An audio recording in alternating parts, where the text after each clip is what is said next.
ഈ കോവിലങ്ങളിലത്തെ മാമ്പഴ പുളിശ്ശേരി പറയാം.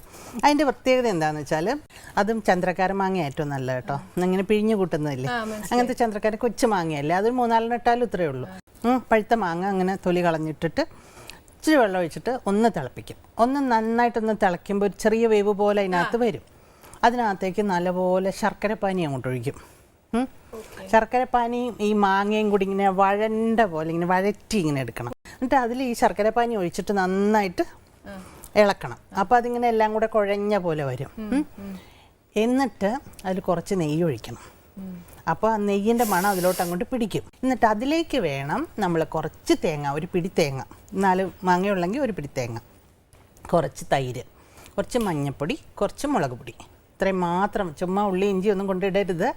ഇത്രയേ ഉള്ളൂ. കഴിഞ്ഞു കോമ്പിനേഷൻ. ഇത് നന്നായിട്ട് അരയ്ക്കുക.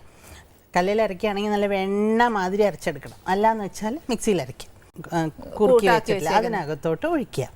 എന്നിട്ട് പ്രത്യേകം ശ്രദ്ധിക്കേണ്ടത് കടുക്, മുളക്, ഉലുവ നെയ്യിൽ തന്നെ വറക്കണം. വെളിച്ചെണ്ണയിലൊന്നും വറക്കരുത്. ആർക്കും വേണ്ടാത്ത കരിവേപ്പില, ആർക്കും വേണ്ടാത്ത കരിവേപ്പില ഒരു അടിയും കൂടെ വെച്ചേരും. നല്ല കുറുക്കുകാളം പോലെ ഇരിക്കണം, കുറുകിയ പോലെ ഇരിക്കും. ഒരു പാത്രത്തിൽ ഇങ്ങനെ കുറുകിയ പോലെ, അന്ന് വെച്ചാൽ കട്ടിക്ക് അങ്ങനെ പുഴുക്ക് പോലെ ആക്കരുത്, ഒത്തിരി ലൂസായിട്ട്. അതാണ് ശരിയായിട്ടുള്ള മാമ്പഴ പുളിശ്ശേരി.